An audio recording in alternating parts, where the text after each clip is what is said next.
আমরা সবাই এখন দীঘায় যাওয়ার রওনা দিয়েছি। টোটো চলে এসছে আমাদের।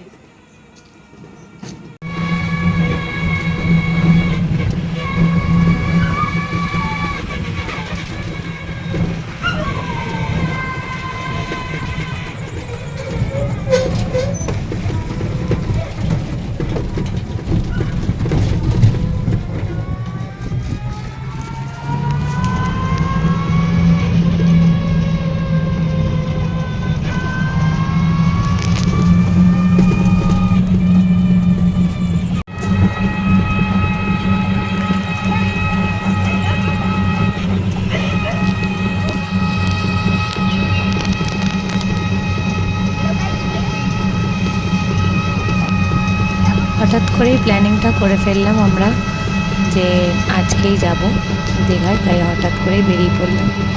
দীঘার দিকে রওনা হলাম, আমরা বাড়ি থেকে বেরোলাম রাত্রির তখন অনেক টাইম, তখন 3টে সাড়ে 3টে বাজে, কারণ ট্রেন লেট ছিল, সেই কারণে আমরা একটু আগেই বেরিয়েছি।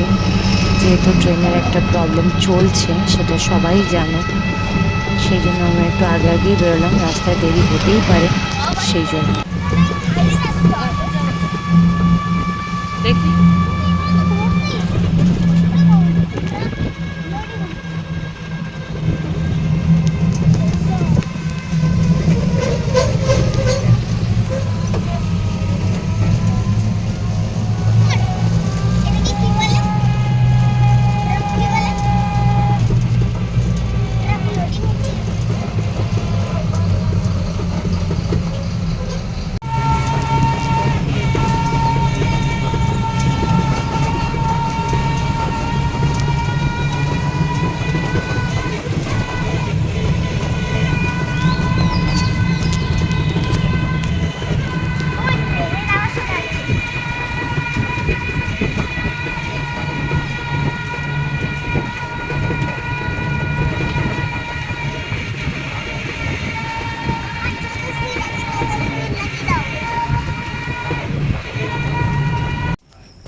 অবশেষে আমরা পৌঁছালাম বারাসাত স্টেশনে। কেউ নেই, দেখো সারা দিকে শুধু অন্ধকার আর কয়েকটা মাত্র লোক, আর পুরো স্টেশন খালি। আমরা রয়েছি, আমাদের একটু একটু ভয় ভয় লাগছিল, কিন্তু কি আর করা যাবে, নিজেদেরই এলাকা, কতটা ভয় পেলেও চলবে না, সাহস করেই বেরিয়ে গেছি। অনেকক্ষণ ধরেই ওয়েট করছি আমরা এখানে, ট্রেনটা লেটেই ছিল, সেই জন্য আমাদের ওয়েট করতে হচ্ছিল। তো একটু ঘুম ঘুম ভাবও ছিল, তাই ভাবলাম চলো একটু চা খেয়ে নেওয়া যাক, তাই আমরা চা নিয়ে চলে আসলাম। এখন একটু চাটা খেয়ে নেওয়া হবে। দেখো এবার আমাদের ট্রেন চলেই এসেছে, ট্রেনটা ঢুকছে, এবার আমরা ট্রেনে উঠব। অনেক এক্সাইটেড আমরা সবাই। ট্রেনটা চলে আসলো, এবার আমরা ট্রেনে উঠব সবাই।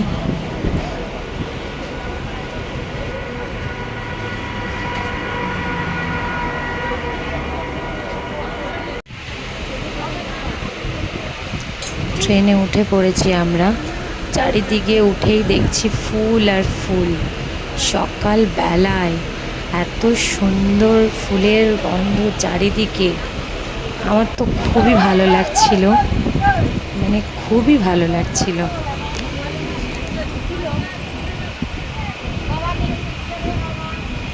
ট্রেনটা ছেড়ে দিয়েছে, আমরা এখন মানে শিয়ালদার দিকে যাচ্ছি। এখান থেকে এখন আমরা যাব শিয়ালদা।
অবশেষে শিয়ালদা পৌঁছে ওখান থেকে আমরা ট্যাক্সি ধরলাম হাওড়া স্টেশন যাওয়ার জন্য।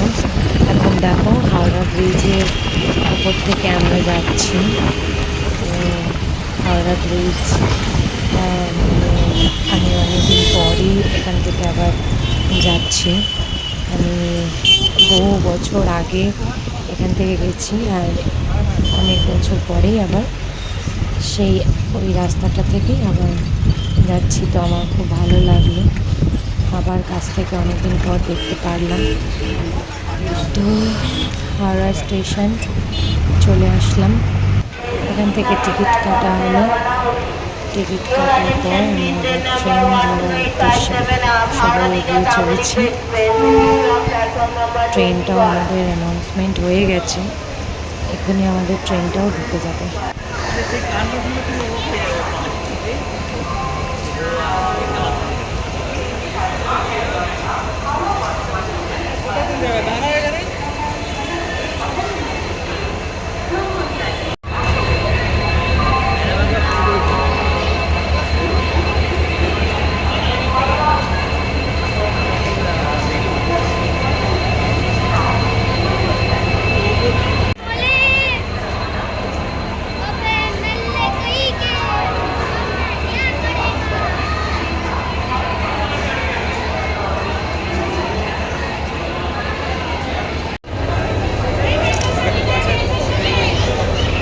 ট্রেনটা আমাদের ঢুকে গেছে, এবার আমরা ট্রেনে উঠে পড়বো।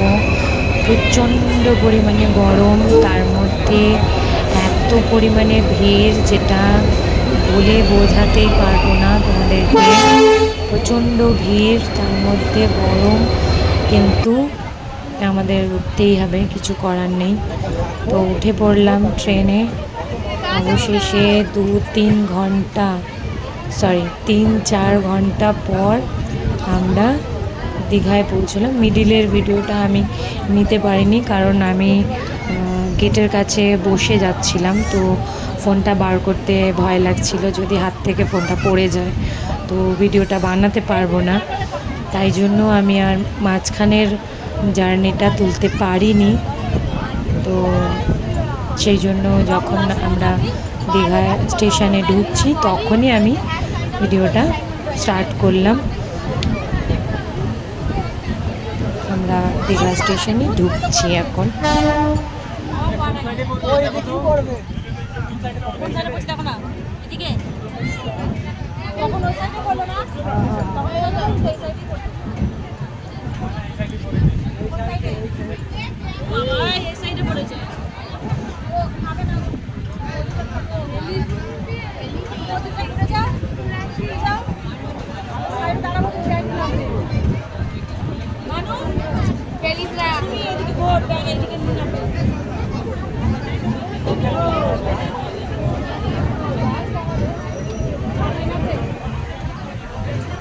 দিদি পরে আমি বলছি পরে নেই ও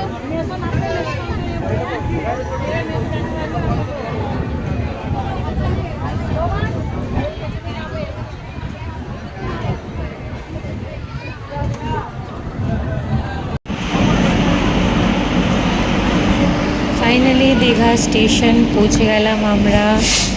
এখান থেকে টোটো ধরবো, টোটো ধরে আমরা আগে আমরা একটা হোটেল নেব, তারপরে ওখান থেকে চেঞ্জ করে একটু রেস্ট নিয়ে বেরিয়ে পড়বো স্নানের উদ্দেশ্যে। এখান থেকে আমরা এখন হেঁটে হেঁটেই যাচ্ছি, প্রচণ্ড গরম লাগছে, কি আর করা যাবে বলো। উঠে পড়েছি আমরা টোটোতে, যাচ্ছি এখন হোটেলের উদ্দেশ্যে বেরিয়েছি। কিন্তু এখানকার টোটোওয়ালারা প্রচণ্ড পরিমাণে বদমাইশি করে, তোমরা যদি কেউ যাও তো খুব সাবধানে যাবে, কারণ এখানে মানে খুবই বদমাইশি করে টোটোওয়ালাগুলো, ঘুরিয়ে ঘুরিয়ে টাকা নিয়ে নেবে এক্সট্রা। আমরা বেরিয়েছি ঘুরতে, তখন সন্ধ্যাই হয়ে গেছে, কারণ সারাদিন বেরোতে পারিনি, অনেকটা টায়ার্ড হয়ে গেছিলাম আমরা সবাই, তো একটু রেস্ট নিয়েছিলাম, তাই দিনের বেলায় আর বেরোনো হয়নি, সন্ধ্যাবেলায় বেরোলাম। দেখো সব রাস্তা দিয়ে প্রচুর টুরিস্ট যাওয়া আসা। লোকেরা বলবে লোকের কাছে টাকা থাকে না, কিন্তু দীঘায় গেলে দেখতে পারবে যে কি করে থাকে না। এত ভিড়, এত ভিড় যে মানে ভাবার বাইরে আর কি। আমরা নিউ দীঘাতে স্টে করলাম। এখান থেকে আমরা তোমার উদয়পুর বিচে যাব কালকে সকালে। আর হচ্ছে ওল্ড দীঘাতেও যাব, কিন্তু এখন আর অতটা মানে কি বলবো, অতটা আর শক্তি হচ্ছে না যে হেঁটে হেঁটে অতটা যাওয়া, ইচ্ছাও করছে না। আজকে আমরা এই অবধি ঘুরবো, এখানেই ঘুরবো, মজা করব, একটু খাওয়া দাওয়া করব।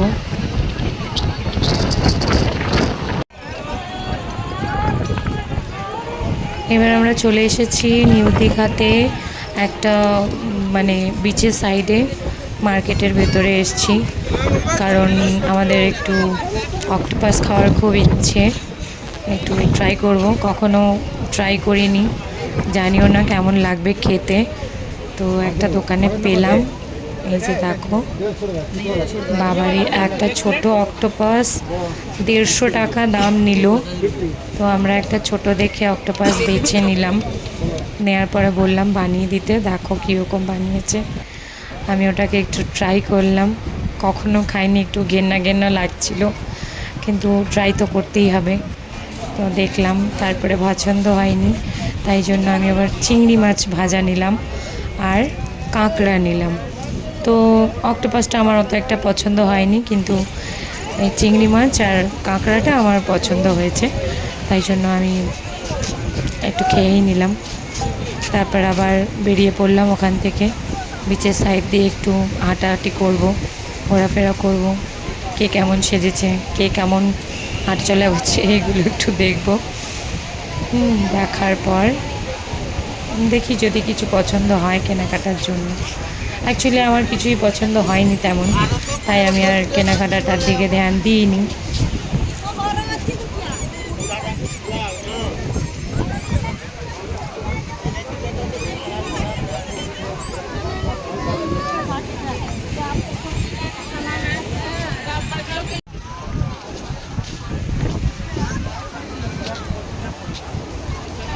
আমি একটু আগে আগেই হেঁটে যাচ্ছিলাম, ওরা আমার পেছনে পেছনে আসছিল, তাই এই ভিডিওটা ওরা কখন বানিয়েছে সেটা আমি জানি না, যদিও বা পরে আমি দেখলাম, তো এটাও আমি অ্যাড করে দিয়েছি। আমার মনে হলো যে দিয়েই দিই।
সকালবেলা আবার বেরিয়ে পড়লাম আমরা, একটু ডাব খেতে ইচ্ছে করছিল, আমি ডাব খেলাম, পুচকুটা একটা কোল্ড ড্রিঙ্কস খেলো। আর এবার আমরা বিচের ধার দিয়ে হেঁটে হেঁটে যাচ্ছি উদয়পুরের দিকে। তো দেখো, এটা হয়তো নতুন বানিয়েছে, কারণ আমি এর আগে যখন এসেছি তখন আমি এটা দেখিনি, আমি প্রথমবার দেখছি, তো আমার ভালোই লাগলো। তোমরা গেলেও এর ভেতরে ঘুরে এসো, ঠিক আছে। আর হেঁটে হেঁটে যাচ্ছি উদয়পুরের দিকে, জানি না কত টাইম লাগবে এখান থেকে হেঁটে হেঁটে যেতে। অবশ্যই পা তো ব্যথা করবেই একটু, কারণ এত হাঁটা তো অভ্যাস নেই। তো চলে এসেছি আমরা উদয়পুর বিচে। খুব মজা এখানে, তোমরা গেলে অবশ্যই এখানে ঘুরতে যাবে, ঠিক আছে? খুবই মজা এখানে, খুবই সুন্দর একটা জায়গা, এনজয় করার জন্য খুব ভালো একটা জায়গা।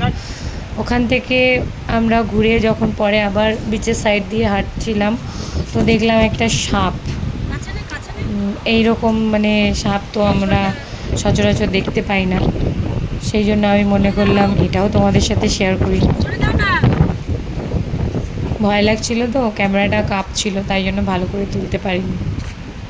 একটু ভয়ও লাগছিল, কারণ এইরকম ধরনের সাপ আমরা আগে কখনো দেখিনি, তাই একটু ভয় লাগছিল। এমনি নর্মালি সাপ তো দেখাই যায়, কিন্তু এটা একটু অন্য ধরনেরই ছিল।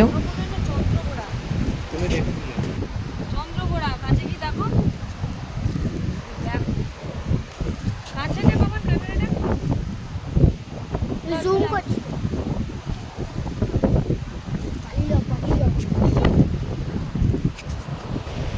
আরে এখানটায় লাইট মারো, তোমার এখান থেকে পুরো অন্ধকার, ক্যামেরায় কিছুই আসছে না, তো লাস্টে বন্ধই করে দিলাম। এবার আমরা আবার রুম থেকে বেরোচ্ছি, আবার একটু ঘুরতে বেরোবো। স্ট্যাচুটা দেখো খুব সুন্দর, আমার খুবই পছন্দ হয়েছে, তাই জন্য আমি এটাও নিয়ে নিলাম ক্যামেরাতে। এখন আমরা একটু বেরাবো।